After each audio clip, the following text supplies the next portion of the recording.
만약 여러분의 자녀가 시력을 잃어가고 있다면 단 하루라도 아이의 눈에 세상을 담게 해주고 싶지 않으신가요? 이제 갓 18, 20살도 안 된 아이가 앞을 평생 볼 수 없다면 부모의 심정이 어떨지 가늠하기도 어렵겠죠.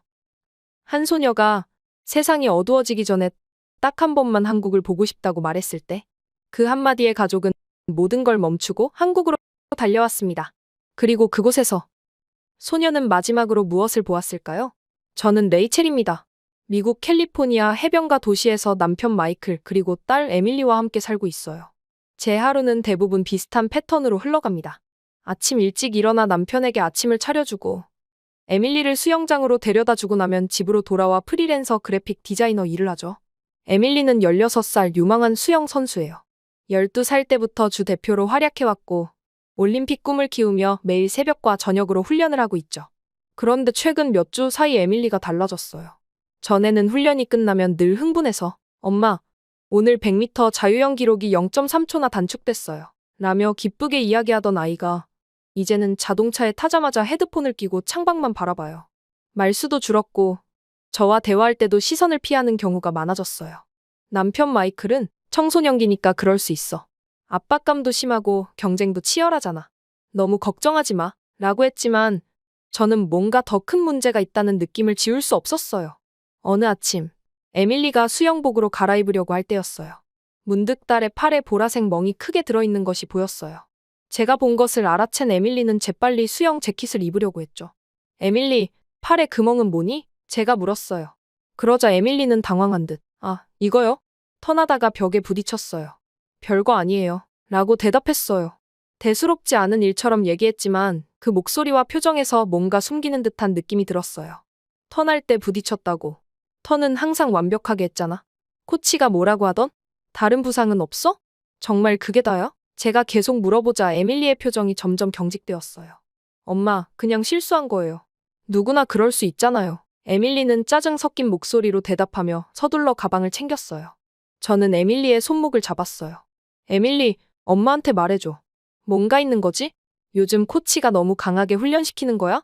아니면 다른 문제가 있는 거니? 그러자 에밀리는 제 손을 뿌리치고 늦었어요. 데이브 코치가 기다려요. 라며 현관문을 쾅 닫고 나가버렸어요. 그날 저녁 마이클이 병원에서 돌아왔을 때 이 일을 털어놨어요. 마이클, 에밀리 팔에 큰 멍이 들었더라고. 턴하다 부딪혔다고 하는데 뭔가 숨기는 것 같아. 수영장에서 무슨 일이 있는 건지 모르겠어? 마이클은 잠시 생각하더니 에밀리가 큰 대회를 앞두고 있잖아. 아마 압박감 때문에 예민해져 있을 거야. 너무 다그치면 반발할 수 있으니 좀 지켜보자. 라고 말했어요. 저는 남편 말을 따르기로 했지만 마음 한구석이 계속 불안했어요.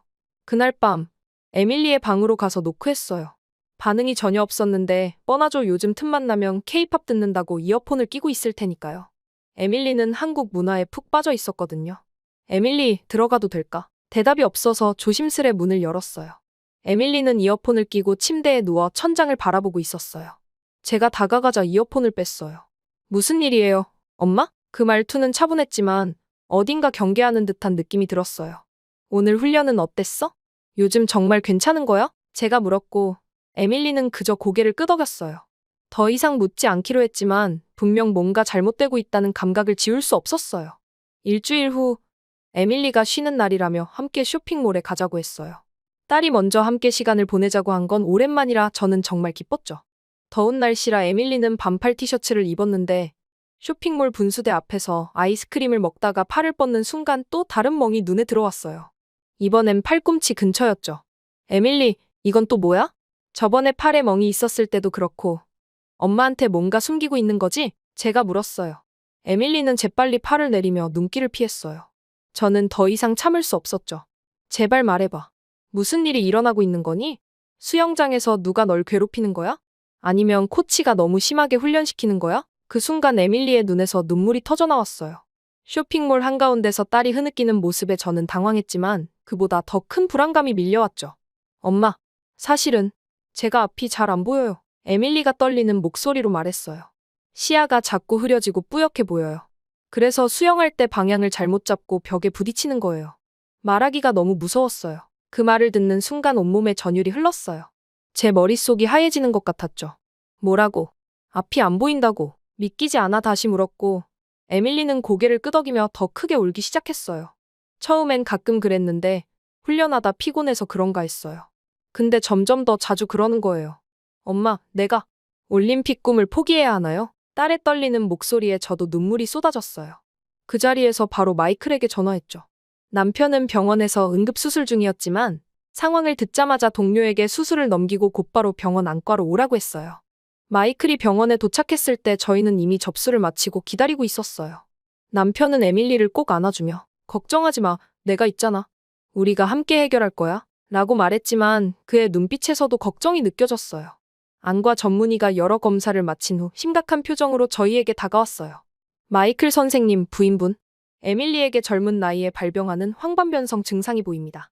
보통은 노인들에게 나타나는 질환인데 에밀리같이 젊은 경우는 매우 드물어요. 진행 속도도 비정상적으로 빠르고요. 치료 방법은요? 회복될 수 있나요? 제가 떨리는 목소리로 물었어요. 의사는 고개를 천천히 저었어요. 현재로서는 진행을 늦출 수는 있지만 이미 오른쪽 눈의 시력은 많이 손상됐습니다. 약물 치료와 주사 요법을 시도해 볼 수 있지만 완전한 회복은 어렵다고 봐야 합니다. 에밀리는 고개를 숙이고 말없이 손수건을 꽉 쥐고 있었어요. 의사실을 나오는 순간 딸이 속삭이듯 말했어요. 이제 수영을 계속할 수 없겠죠? 마이클은 에밀리의 어깨를 감싸며 지금은 내 건강이 우선이야. 수영은 나중에 생각하자. 라고 말했지만 에밀리의 꿈이 무너지는 소리가 들리는 것 같았어요. 그 후 몇 주 동안 저희는 가능한 모든 치료법을 시도했어요. 여러 병원을 찾아다니고 유명한 안과 의사들에게 상담도 받았죠. 하지만 답은 모두 비슷했어요. 진행을 늦출 수는 있지만 완전한 회복은 기대하기 어렵습니다. 에밀리는 점점 더 침울해졌고 저희도 점점 희망을 잃어갔어요. 어느 날 아침, 에밀리가 울먹이며 제게 말했어요. 엄마, 오른쪽 눈으로는 이제 아무것도 안 보여요. 그 말에 저는 주저앉아 딸을 끌어안고 함께 울었어요. 왜 더 일찍 알아채지 못했을까? 수영장에서 자꾸 부딪힐 때 왜 더 심각하게 생각하지 않았을까 하는 자책감이 밀려왔죠. 마이클은 저희를 보며 레이첼, 에밀리, 우리는 포기하지 않을 거야. 아직 희망이 있어. 라고 말했지만 그의 목소리에서도 절망감이 느껴졌어요.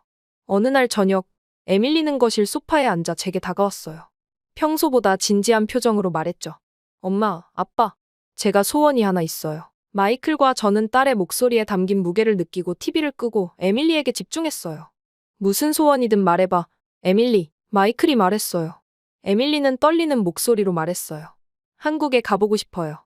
제가 시력을 완전히 잃기 전에 꼭 한번 가보고 싶어요. 그 말을 듣는 순간 가슴이 무너져 내렸어요. 지금까지 에밀리는 K-팝과 K-드라마를 좋아했고 언젠가 꼭 한국에 가보고 싶다고 했었죠. 하지만 시력을 완전히 잃기 전에라는 말은 딸이 자신의 상태를 얼마나 심각하게 인식하고 있는지 보여주는 것 같았어요. 저는 더 이상 참지 못하고 에밀리를 꼭 안아주었어요. 마이클도 우리에게 다가와 함께 안았죠. 물론이지, 에밀리. 한국에 갈 거야. 꼭 데려갈게. 마이클이 떨리는 목소리로 말했어요. 그날 밤, 마이클은 회사에 무기한 휴가를 신청했고 저도 프리랜서 프로젝트들을 모두 미뤘어요. 그리고 다음 날 아침 바로 한국행 비행기표를 예매했죠. 에밀리가 좋아하는 서울의 명소들을 모두 적어 일정을 짰어요. 우리 가족에게 필요한 건 희망과 행복한 추억이었으니까요. 일주일 후 저희 가족은 한국행 비행기에 올랐어요. 에밀리는 아침부터 들떠 있었죠. 탑승구에서 기다리는 동안 계속 K-팝 노래를 흥얼거리며 웃고 있었어요. 엄마, 한국에 가면 한글을 직접 볼 수 있겠죠? 그리고 한복도 입어보고 싶어요. 아, 한강도 가보고 싶어요. TV에서 봤는데 정말 아름답더라고요. 에밀리의 이런 모습은 오랜만이었어요. 비행기 안에서 에밀리는 한국어 책을 펼쳐들고 기본 인사말을 연습했어요. 안녕하세요. 감사합니다. 를 계속 반복하며 웃었죠. 저희도 함께 웃었지만 마음 한편으로는 이 여행이 딸이 세상을 마지막으로 보는 기회가 될지도 모른다는 두려움이 컸어요. 14시간의 긴 비행 끝에 인천국제공항에 도착했어요. 에밀리는 창밖으로 보이는 한국의 첫 모습에 감탄했죠. 와, 정말 와버렸어. 믿을 수 없어요. 공항 입국장에 들어서자 에밀리의 얼굴에는 미소가 가득했어요. 처음 보는 한글 간판들과 분주히 오가는 사람들을 신기한 듯 바라보았죠. 수화물을 찾고 입국 심사를 마친 후 저희는 공항 로비로 나왔어요. 그런데 갑자기 에밀리가 걸음을 멈췄어요. 그리고는 얼굴이 창백해지더니 손으로 눈을 비비기 시작했어요. 에밀리, 괜찮아? 제가 다가가서 물었어요. 엄마, 갑자기 안 보여요. 왼쪽 눈도 거의 안 보여요. 에밀리의 목소리가 공포에 질려 떨렸어요. 그리고는 그 자리에 주저앉아 울기 시작했죠. 엄마, 무서워요. 아무것도 안 보여요. 마이클이 재빨리 에밀리를 부축했어요. 에밀리, 진정해. 아빠가 여기 있어. 괜찮을 거야. 저는 공황 상태에 빠졌어요.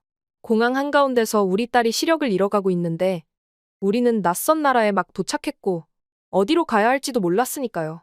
에밀리의 울음소리를 듣고 공항 직원이 빠르게 다가왔어요. 무슨 일이세요? 영어로 물었죠. 마이클이 상황을 설명했어요. 우리 딸이 시력 문제가 있어요. 희귀 질환인데 갑자기 상태가 악화된 것 같아요. 의료 도움이 필요합니다. 공항 직원은 즉시 무전기로 연락을 취했고 몇 분 후에 의료팀이 도착했어요. 그들이 에밀리를 간단히 검사한 후 통역사를 통해 말했어요. 곧바로 병원으로 이송해야 할 것 같습니다. 근처에 큰 대학병원이 있습니다. 구급차를 불러드릴게요. 한국 공항에 도착한 지 30분 만에 저희 가족은 구급차에 실려 병원으로 향하고 있었어요. 에밀리는 제 품에 안겨 계속 울었어요. 엄마, 제발. 난 아직 한국을 보고 싶어요. 한강도 보고 싶고 경복궁도 가보고 싶어요. 제발. 그 말을 들으며 저는 울음을 참을 수 없었어요. 마이클은 딸의 손을 꼭 잡고 볼 수 있을 거야. 에밀리, 포기하지 마. 꼭 같이 볼 거야. 라고 말했지만 그 목소리에는 불안감이 가득했어요. 병원에 도착하자 에밀리는 즉시 응급실로 이송되었어요.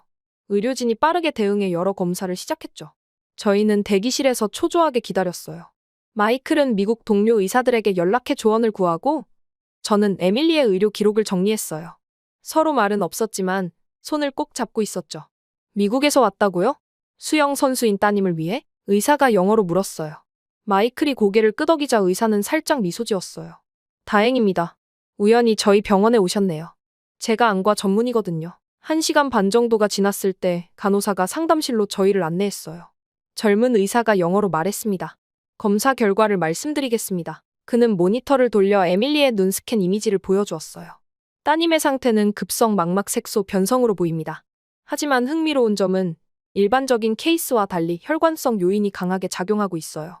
특히 수영 선수라 수압과 염소에 자주 노출된 것 그리고 장시간 비행 후 기압 변화가 급격한 악화를 가져온 것으로 보입니다. 그럼 치료 방법이 있나요? 제가 떨리는 목소리로 물었어요. 김 교수는 고개를 끄덕였어요. 다행히 저희 병원은 최근 이와 유사한 희귀 케이스를 연구해왔습니다. 두 눈 모두 회복 가능성이 있습니다. 오른쪽 눈은 미세 혈관 수술이 필요하고 왼쪽 눈은 레이저 신경 시술을 통해 시신경 재생을 도울 수 있습니다. 두 시술 모두 성공률이 높습니다. 그 말을 듣는 순간 희망이라는 감정이 온몸을 타고 흘렀어요. 저도 모르게 눈물이 쏟아졌고 마이클은 의사의 손을 꼭 잡으며 말했어요. 정말 감사합니다. 언제든 시술할 수 있을까요? 에밀리의 상태가 급격히 악화되고 있어 최대한 빨리 진행하는 게 좋겠습니다. 두 시술을 동시에 진행할 수 있습니다. 바로 준비하시겠어요? 저희는 즉시 동의했고 에밀리에게 상황을 설명했어요. 딸은 처음으로 며칠 만에 밝게 웃으며 말했어요. 정말요? 다시 볼 수 있게 된다고요? 수영도 계속할 수 있을까요? 김 교수는 단계적으로 회복하면 가능성이 있습니다. 라고 답했어요. 에밀리가 수술실로 들어가기 전 저희는 딸을 꼭 안아주었어요. 괜찮을 거야, 에밀리. 곧 다시 수영장에서 너의 빛나는 모습을 볼 수 있을 거야. 마이클이 말했어요. 사랑해, 에밀리. 너는 항상 우리의 자랑이야. 제가 떨리는 목소리로 덧붙였어요. 에밀리가 수술실 문 너머로 사라지자 저는 그 자리에 주저앉아 버렸어요. 마이클도 벽에 기대어 눈물을 훔쳤죠. 제발 우리 딸이 다시 볼 수 있게 해주세요. 의료진이 보호자 대기실로 저희를 안내했어요. 거기서 저희는 서로를 위로하며 기다렸죠. 마이클은 레이첼, 에밀리는 강한 아이야. 이겨낼 거야. 라고 계속 말했지만 그의 목소리도 떨리고 있었어요. 수술실 앞 복도에서 저희는 끝없는 기다림의 시간을 보냈어요. 저는 수시로 천장을 올려다보다가 다시 고개를 떨구곤 했죠. 최악의 상황을 상상할 때마다 고개를 흔들며 그 생각을 떨쳐냈어요. 안 돼. 에밀리는 분명 잘 될 거야. 우리 딸은 강한 아이니까. 마이클은 옆에서 깊은 한숨을 내쉬며 제 손을 더 꽉 잡았어요. 그는 의사로서 수많은 수술을 집도하고 지켜봤지만 자신의 딸이 수술대에 누워있다고 생각하니 평정심을 유지하기 힘들어 보였어요. 레이첼, 이 병원은 정말 최고 수준이야. 내가 동료들에게 물어봤는데 여기 안과는 세계적으로도 손꼽히는 곳이래. 그의 말이 위로가 됐지만 시간은 마치 멈춘 것처럼 느껴졌어요. 대기실에는 다른 가족들도 있었어요. 한 노부부는 계속 기도를 하고 있었고 젊은 부부는 작은 아기를 안고 초조하게 기다리고 있었죠. 모두가 각자의 걱정과 희망을 안고 있었지만 저는 오직 에밀리에게만 신경이 쏠려 있었어요. 에밀리가 다시 볼 수 있기만 해도 그걸로 충분해. 마이클이 고개를 끄덕였어요. 내가 맞아. 지금은 에밀리의 건강만 생각하자. 시술이 진행되는 3시간 동안 저희는 서로의 손을 놓지 않았어요. 창밖으로 보이는 서울의 풍경이 점점 어두워져 갔지만 저희 마음속엔 조심스러운 희망의 불빛이 켜지기 시작했어요. 시간이 지나고 마침내 수술실 문이 열렸어요. 김 교수가 수술복을 입은 채 나왔을 때 저희는 즉시 일어섰어요. 그의 표정을 읽으려 했었지만 마스크 때문에 알 수 없었죠. 2시술 모두 성공적으로 끝났습니다. 김 교수가 마스크를 내리며 말했어요. 그의 얼굴에 미소가 번졌죠. 오른쪽 눈의 미세 혈관 수술은 예상보다 잘 진행됐고 왼쪽 눈의 신경 시술도 좋은 반응을 보였습니다. 다만 앞으로 2주간의 회복 기간이 매우 중요합니다. 매일 경과를 지켜봐야 하고 몇 가지 추가 치료도 필요할 겁니다. 그 말을 듣는 순간 제 안에 쌓였던 모든 긴장이 눈물로 터져나왔어요. 정말 감사합니다, 김 교수님. 정말로 감사합니다. 저는 말을 제대로 잇지 못하고 계속 감사 인사를 반복했어요. 마이클은 김 교수의 손을 양손으로 꼭 잡으며 고개를 숙였어요. 감사합니다. 정말 감사합니다. 김 교수는 따뜻하게 웃으며 말했어요. 아직 완전히 안심하긴 이르지만 에밀리는 매우 강한 생명력을 가진 것 같습니다. 수영 선수다 보니 체력이 좋아 회복에 도움이 될 겁니다. 에밀리는 회복실로 옮겨졌고 저희는 곧 딸을 볼 수 있었어요. 양쪽 눈에 붕대를 감고 누워있는 에밀리의 모습은 마음 아팠지만 그녀의 숨소리가 고르고 안정적인 것이 느껴졌어요. 저는 딸의 손을 꼭 잡고 오랫동안 지켜봤어요. 한국까지 오게 된 여정, 공항에서의 갑작스러운 위기, 그리고 기적처럼 만난 김 교수까지. 모든 것이 꿈같이 느껴졌어요. 마이클이 제 어깨에 손을 올리며 부드럽게 말했어요. 레이첼, 이제 괜찮아질 거야. 에밀리는 다시 볼 수 있을 거고, 어쩌면 다시 수영도 할 수 있을지 몰라. 저는 남편의 손을 잡으며 고개를 끄덕였어요. 처음으로 진심으로 희망이 느껴졌어요. 딸의 얼굴을 바라보니 에밀리의 입가에 미소가 살짝 맺힌 것 같았어요. 어쩌면 좋은 꿈을 꾸고 있는 걸지도 모르겠다고 생각했죠. 그날 밤 11시경, 에밀리가 마취에서 깨어나기 시작했어요. 엄마, 희미한 목소리가 들렸을 때 저는 즉시 병상으로 달려갔어요. 여기 있어, 에밀리. 엄마가 바로 여기 있어. 딸의 손을 꼭 잡으며 말했어요. 에밀리는 천천히 눈을 뜨려고 했지만 양쪽 눈을 감싼 붕대 때문에 그저 얼굴을 찡그릴 뿐이었어요. 소독약과 병원 특유의 냄새가 가득한 병실에서 에밀리는 조금 혼란스러워 보였어요. 시술은 잘 된 거예요? 에밀리가 떨리는 목소리로 물었어요. 응, 정말 잘 됐어, 에밀리. 김 교수님이 2시술 모두 성공적이었다고 하셨어. 이제 회복 기간만 잘 지나면 돼. 제가 딸의 손등을 쓰다듬으며 대답했어요. 얼마나 기다려야 해요? 다시 볼 수 있을까요? 에밀리의 목소리에는 두려움과 희망이 섞여 있었어요. 마이클이 다가와 에밀리의 이마에 가볍게 키스했어요. 약 2주 정도야, 에밀리. 그동안 의사 선생님 말씀을 잘 따르면 좋은 결과가 있을 거야. 지금은 쉬어야 해. 에밀리는 작게 끄덕이며 다시 잠에 빠져든 것 같았어요. 마이클과 저는 병실의 작은 소파에 나란히 앉아 딸을 지켜봤어요. 미국에서의 일상, 에밀리의 수영 훈련, 우리의 평범했던 삶이 얼마나 소중했는지 새삼 깨달았죠. 김 교수님이 내일 아침 일찍 오신대요. 붕대를 조금 풀고 초기 반응을 확인한다고 하셨어요. 마이클이 작은 목소리로 말했어요. 저는 고개를 끄덕였어요. 그래요.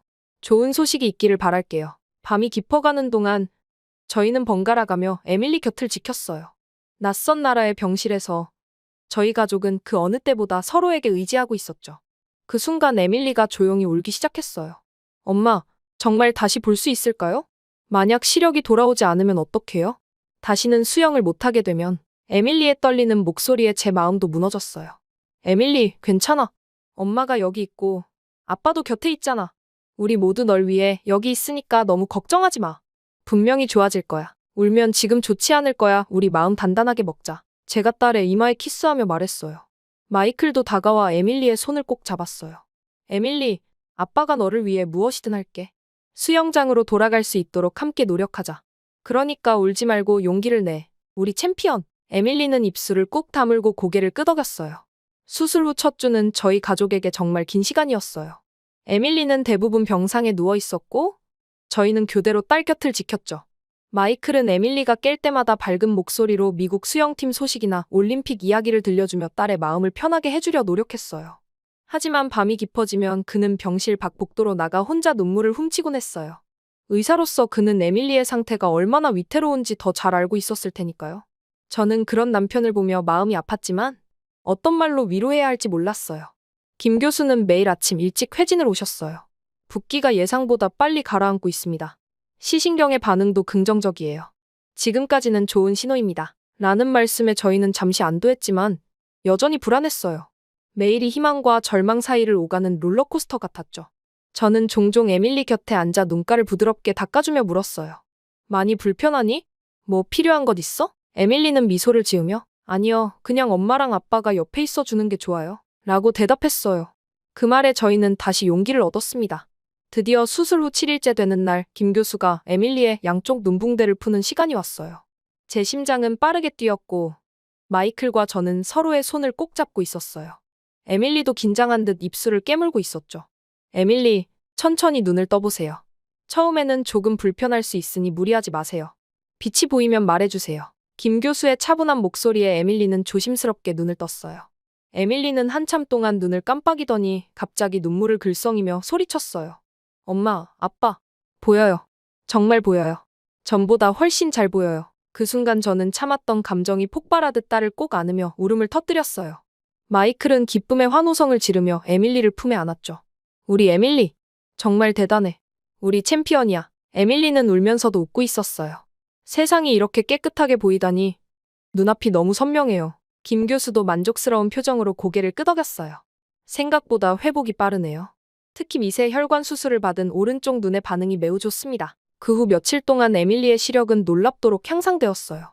김 교수는 퇴원 전날 수술 후 관리에 대해 자세히 설명해 주셨어요. 에밀리의 시력이 현재 상태로 유지되려면 정기적인 검진과 특수 치료가 필요합니다. 가능하다면 6개월마다 한국을 방문하셔서 저희 병원에서 치료를 받으시길 권합니다. 또한 수영을 재개하기 전에 최소 3개월의 회복 기간이 필요해요. 에밀리는 밝게 웃으며 제게 말했어요. 엄마, 그럼 이제 자주 한국에 올 수 있겠네요. 다음에는 정말로 한강도 보고 한복도 입어보고 싶어요. 마이클은 딸을 꼭 안아주며 약속했어요.